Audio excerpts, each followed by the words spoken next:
আজকে এক্সপ্লেন করব cat women মুভিটি শুরু হয় একটি কনফারেন্স মিটিং দিয়ে। সেখানে দুজন বিউটি এক্সপার্ট ছিল, আর ফিমেলের নাম ছিল লরেল। তারা বিউটি প্রোডাক্ট, সোপ, ক্রিম এসব নিয়ে কথা বলছিল। আমাদের বিউটি প্রোডাক্ট কখন লঞ্চ করব আর কখন সাপ্লাই দিব। এখানে আমরা জানতে পারি প্রোডাক্টের ইনভেস্টর ছিল লরেল। এরপর এই প্রোডাক্টের ইনভেস্টর অন্য কাউকে বানিয়ে ফেলেছিল। এরপর ওখানে ডিসাইড হয় লরেলের পিকচারের জায়গায় ওই ইনভেস্টরের পিকচার লাগবে। এটার কারণে লরেলের অনেক রাগ আসে, কিন্তু সে ফিল করতে দেয় না, কারণ তার এই ক্রিম খুব শীঘ্রই মার্কেটে লঞ্চ হবে। এই জন্যই আর্গুমেন্ট না করে চুপ থাকে। অন্য বিউটি এক্সপার্ট সেই কোম্পানির মালিকও ছিল। সে একজন পেশেন্টকে ডেকে বকা শুরু করে দেয়। এই মেয়ে পেশেন্টটি মুভির মেইন ক্যারেক্টার। ওই বিউটি এক্সপার্ট বলে, আমি এই ক্রিম বানানোর জন্য অনেক টাকা ইনভেস্ট করেছি। আমি চাই না যে তোমার এই ফালতু বক্স ডিজাইন দিয়ে আমার প্রোডাক্ট লঞ্চ করি। কাল 12টার মধ্যে নিউ ডিজাইন এনে আমার সামনে দিবে। আর যদি তুমি না পারো তাহলে এই জবটি তুমি স্কিপ করে নিতে পারো। আর এই কারণেই পেশেন্ট এগ্রি করে নেয়। নেক্সট ডে সে বক্স ডিজাইনে অনেক বিজি হয়ে পড়ে। এরপরে হঠাৎ করে তার চোখ একটি বিড়ালের দিকে পড়ে। সে ভাবছে এই বিড়ালটি কোনো বিপদে পড়েছে। এই জন্যই সে বিড়ালকে বাঁচানোর জন্য, হেল্প করার জন্য ওইদিকে যায়। কিন্তু হঠাৎ করে তার পা স্লিপ করে সেখানে আটকা পড়ে যায়। সামহাও সে এসিতে পা দিয়ে বেঁচে যায়। সে ওখানে তার শরীর নাড়াচাড়াই করতে পারছিল না, লটকানোতেই থেকে যায়। সারপ্রাইজিংলি ডং নামের ডিটেকটিভ তাকে দেখে ফেলে। তাকে লটকানো দেখে ডম ভাবছিল সে সুসাইড করতে চাচ্ছে। এই জন্যই সে দ্রুত উপরে গিয়ে সেফলি পেশেন্টসকে বাঁচিয়ে নেয়। অনেক কষ্ট করে তাকে রুমে নিয়ে আসে, আর তারা অনেকক্ষণ কথা বলে। হঠাৎ করে পেশেন্টসের মনে পড়ে তার বস তাকে অনেক কাজ দিয়েছিল। এই জন্যই সে দ্রুত অফিসের দিকে রওনা দেয়। দৌড়দৌড়িতে সে যাওয়ার সময় তার পার্সটি ওখানে ফেলে দেয়, আর টম সেটি খুঁজে পায়। সে তার পিছু পিছু অফিসে যায়, আর সেখানে অনেকক্ষণ কথাও বলে। কথা বলতে বলতে তাদের মধ্যে বন্ধুত্বপূর্ণ সম্পর্ক হয়ে যায়। তারা সেখানে ডিনারের প্ল্যানও করে, আর টম সেখান থেকে চলে যায়। পেশেন্স অনেক কষ্ট করার পর ফাইনালি ডিজাইন রেডি করে ফেলেছে। এরপর সে বসের অ্যাসিস্ট্যান্টকে ফোন করে আর তার ডিজাইনটি দেওয়ার কথা বলে। আর সে বলে, আমি তো আজকে ছুটিতে, তুমি নিজে গিয়েই অফিসে দিয়ে আসো। এরপর পেশেন্স সেই লোকেশনে যায় যেখানে ক্রিমটি বানানো হচ্ছিল। ওখানে একজন সায়েন্টিস্ট ছিল। সে ক্রিমের ব্যাপারে কথা বলছিল আর ক্রিম সম্পর্কে কিছু সিক্রেট বলছিল। সেখানে বিউটি এক্সপার্ট লরেলও ছিল। সায়েন্টিস্ট লরেলকে বলে, এখনো প্রোডাক্ট কমপ্লিট হয়নি, এখানে অনেক কিছুই কম রয়েছে। এই জন্যই আমরা এখন প্রোডাক্টটি লঞ্চ করতে পারবো না, কারণ এই ক্রিমটি ইউজ করার পর ফেস খারাপ হয়ে যায়। আর লরেলকে কিছু পিকচারও শো করে। এই ক্রিমটি লাগানোর পর ইউজার্সদের অনেক বেশি সাইড ইফেক্ট হতে পারে, কিন্তু আমি চাই না যে মানুষের সাথে এমন খারাপ কিছু হোক, কারণ আমি সায়েন্টিস্ট, আমি মানুষকে হেল্প করব, ধোঁকা দিতে তো পারবো না। এই জন্যই আমাদের এখন প্রোডাক্টটি লঞ্চ না করাই উচিত। আর তাদের কথা পেশেন্সে শুনে ফেলে। হঠাৎ সে ফুলদানির সাথে লাগে আর ফুলদানিটি পড়ে যায়। আওয়াজ শুনে বুঝতেই পেরেছিল কেউ একজন তাদের কথা শুনে ফেলেছে। এরপর পেশেন্স ওখান থেকে দৌড়ে পালিয়ে একটি টানেলের ভিতর লুকে থাকে। ক্যামেরায় লরেল তাকে দেখে ফেলে। যখন তারা জানতে পারে পেশেন্স টানেলের ভিতর, তখন তারা মেইন ডোর লক করে দিয়ে পানি ছেড়ে দেয়। আর এত বেশি পানি হওয়ার কারণে পানিতে ডুবেই পেশেন্স মারা যায়, আর তার ডেড বডিটি একটি রিভারে পড়ে যায়, যেখানে একটি বিড়াল তাকে সেভ করে। আর সেখানে অনেকগুলো বিড়াল চলে আসে। এক বিড়াল পেশেন্সের উপরে হাঁটে আর তাকে লিক করা স্টার্ট করে দেয়। আর দেখতে দেখতে পেশেন্সের চোখের কালার চেঞ্জ হয়ে যায়। আশ্চর্যের কথা হচ্ছে, পেশেন্স সেখানে দ্বিতীয়বারের মতো জীবিত হয়ে যায়। ভাবতে অবাক লাগছে, ছোট একটি বিড়াল কিভাবে মানুষকে জীবিত করতে পারে। একটু পর সে ফিল করে দূরের জিনিসকে অনেক কাছেই দেখছে, আর ইজিলি অনেক ছোট জিনিসকে অনেক বড় করেই দেখা যাচ্ছে। কিন্তু সে এসব মাথায় না রেখে ঘরের দিকে রওনা হয়, কারণ 12টা বাজার আগেই বসের কাছে তার ডিজাইনটি সাবমিট করা লাগবে। কিন্তু তার অফিসে যেতে লেট হওয়ার কারণে বস তাকে জব থেকে বের করে দেয়। জব থেকে বের করে দেওয়ার কারণে সে অনেক বেশি আপসেট হয়ে পড়ে। আর তখনই টমের কথা মনে পড়ে। ডিনারে যাওয়ার কথা সে মিসই করে ফেলেছে। এই জন্য পেশেন্স কফি ক্যানে সরি লিখে ডমের কাছে যায়। প্রথমে তারা কফি খায়, দেন তারা বাস্কেটবল খেলে। এখানে পেশেন্স ফিল করে সে আগে থেকে অ্যাক্টিভ আর পাওয়ারফুল হয়ে গিয়েছে। পরের দিন তার বাসায় একটি বিড়াল দেখে, আর বিড়ালটি ছিল সেই বিড়াল যে তাকে বাঁচিয়েছিল। সে বুঝতে পারে যে তার চেঞ্জেস আর পাওয়ার আসার কারণ হচ্ছে এই বিড়ালটি। এজন্যই সে বিড়ালটিকে কোলে নিয়ে তার গলার বেল্ট খুলে দেয়। আর তার গলায় যে অ্যাড্রেসটি পায় সেটি খুঁজতে যায়। ওনারের সাথে দেখা করার পর বুঝতে পারে বিড়ালটি কোনো নর্মাল বিড়াল না, এই বিড়ালেই পাওয়ার আছে, সে মৃত মেয়েকে জীবিত করতে পারে। তখন পেশেন্স কনফার্ম হয়ে যায় সে মরার পর এই বিড়ালটি তাকে জীবিত করেছিল। এরপর বিড়ালের ওনার তাকে একটি মাস্ক দেয় আর বলে এটি সঠিক কাজে ব্যবহার করবা।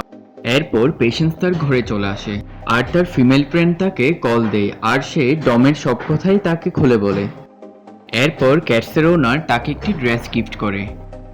ওই রাতে সে ক্যাটস উইমেনের ড্রেসটি পরে ডমের সাথে দেখা করতে বের হয়। ড্রেসটি অনেক বেশি কমফোর্টেবল ছিল। রাস্তায় যাওয়ার সময় হঠাৎ করে তার চোখ পড়ে যায় একটি গোল্ড শপে। সেখানে গোল্ড ডাকাতি করার জন্য আসছিল আর পেশেন্ট ওখানে ঢুকে তাদেরকে অনেক মারে আর গোল্ডগুলো সব বাসায় নিয়ে আসে। পরের দিন সকালে জুয়েলারিগুলোর দিকে দেখে সে বুঝতে পারে তার সাথে জুয়েলারিগুলো আনা উচিত হয়নি, সে ভুল করেছে। এরপর তার কাছে একটি নেকলেস রেখে বাকি সবকিছু পুলিশের কাছে পাঠিয়ে দেয়। এরপর পেশেন্স তার ফ্রেন্ডের কাছে যায় আর জানতে পারে ক্রিমের মধ্যে কম ম্যাটেরিয়ালস হওয়ার পরেও মার্কেটে লঞ্চ করতে চাচ্ছে। এই জন্যই সে দ্বিতীয়বারের মতন সেই লোকেশনে যায় যেখানে এই ক্রিমটি বানানো হচ্ছিল। এবার সে মাস্ক আর ক্যাট উইম্যানের ড্রেস পরে সেখানে গিয়েছে। ওখানে গিয়ে দেখতে পায় ফ্লোরে পড়া লরেলের সায়েন্টিস্টটি। এটি ছিল সেই সায়েন্টিস্ট যে এই প্রোডাক্ট নিয়ে কাজ করেছিল। এরপর সেখানে একজন গার্ড চলে আসে। এরপর পেশেন্সকে দেখে ভাবে সেই সায়েন্টিস্টকে মেরে ফেলেছে। এই জন্যই সে দ্রুত গিয়ে অ্যালার্ম অন করে দেয়। এরপর বাকি সব গার্ড সেখানে চলে আসে আর সবাই তাকে কিলার মনে করে। কোনো মতে সেখান থেকে বেঁচে গিয়ে লরেলের কাছে যায়। সেখানে যাওয়ার পর লরেল পেশেন্সকে বলে অন্য বিউটি এক্সপার্ট এই ক্রিমের ম্যাটেরিয়ালস কম হওয়া সত্ত্বেও মার্কেটে লঞ্চ করতে চাচ্ছে। এরপর পেশেন্স রিয়েলাইজ করতে পারে যে লরেল অন্য বিউটি এক্সপার্টের এগেইনস্টে, কারণ লরেল তার থেকে বদলা নিতে যাচ্ছে, তার জায়গায় অন্য একজন ইনভেস্টরকে ঢুকিয়েছে। এরপর তারা দুজন প্ল্যান করে যে তাকে কিভাবে ধরবে, তার খারাপ কাজগুলো দেখিয়ে তাকে জেলে ঢুকিয়ে দিব। এখানে লরেল পেশেন্সকে একটি মোবাইল ফোন দেয় যাতে তারা কন্ট্যাক্ট করতে পারে। এরপর ডম যখন তার অফিসে কাজে ব্যস্ত ছিল হঠাৎ করে তার চোখ কফি ক্যানের দিকে পড়ে যায়। কফি ক্যানের একই লিকা সে জুয়েলারি ইনভলভেও পেয়েছিল আর দুটা লিকা ম্যাচ করার পর সে পেশেন্টকে শক করতে থাকে আর দুটা লিকা ম্যাচ হওয়ার পর বুঝতে পারে পেশেন্টই চুরি করেছে আর এই সোরেলিকা ইনভলভটি পাঠিয়েছে। এই জন্যই ডম তার সাথে দেখা করতে যায়। তারা অনেক টাইম স্পেন্ড করে অনেক রকম কথা বলে। এরপর ডম পেশেন্ট যখন শোয়া ছিল তখন এভিডেন্স কালেক্ট করার জন্য একটি গ্লাস চুরি করে। এদিকে একটু পর লরেলের দেওয়া সেই মোবাইলে কল আসে। পেশেন্স কলটি রিসিভ করার পর লরেল বলে সে অনেক এভিডেন্স কালেক্ট করেছে অন্য একটি বিউটি এক্সপার্টের উপর। এরপর সে তার সাজা ভোগ করবে আর এভিডেন্সগুলো দেখার জন্য সে ক্যাটউম্যানের ড্রেস পরে লরেলের কাছে যায়। যাওয়ার পর লরেল তাকে বলে ওই সোফার পিছনে সব এভিডেন্স পেয়ে যাবা। আর পেশেন্স এভিডেন্স দেখার জন্য দ্রুত সোফার পিছনে যায় আর দেখতে পায় সেখানে ওই বিউটি এক্সপার্টের ডেড বডি। আর তার ডেড বডি দেখে মনে হচ্ছে কোনো বিড়াল তাকে মেরে ফেলেছে।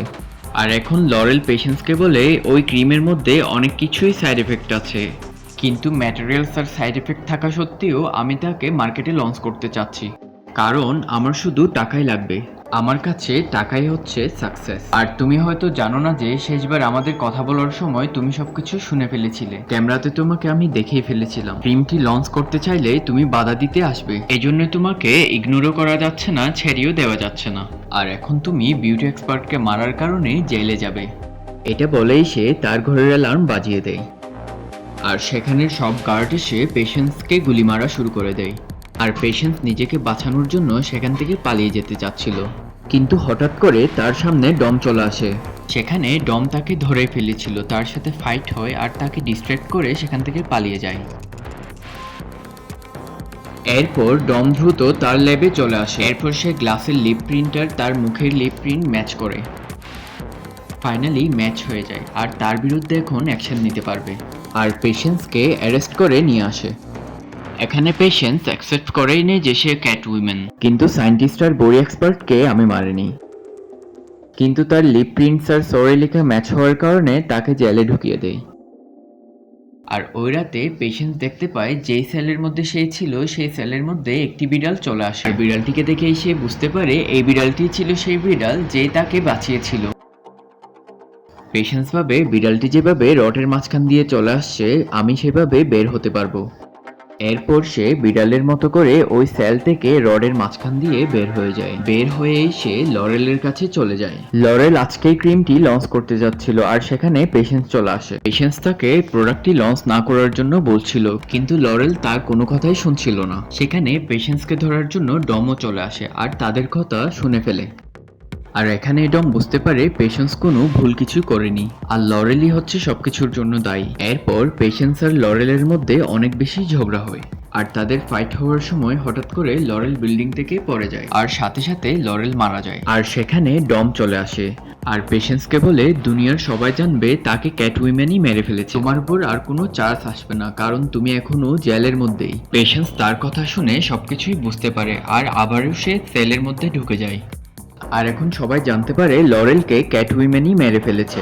এখন সবাই জানে লরেলের মৃত্যুর রাতে পেশেন্স সেলের ভেতরেই ছিল, এজন্যই তাকে জেল থেকে মুক্তি দেয়। আর মুভিটি এখানেই শেষ হয়।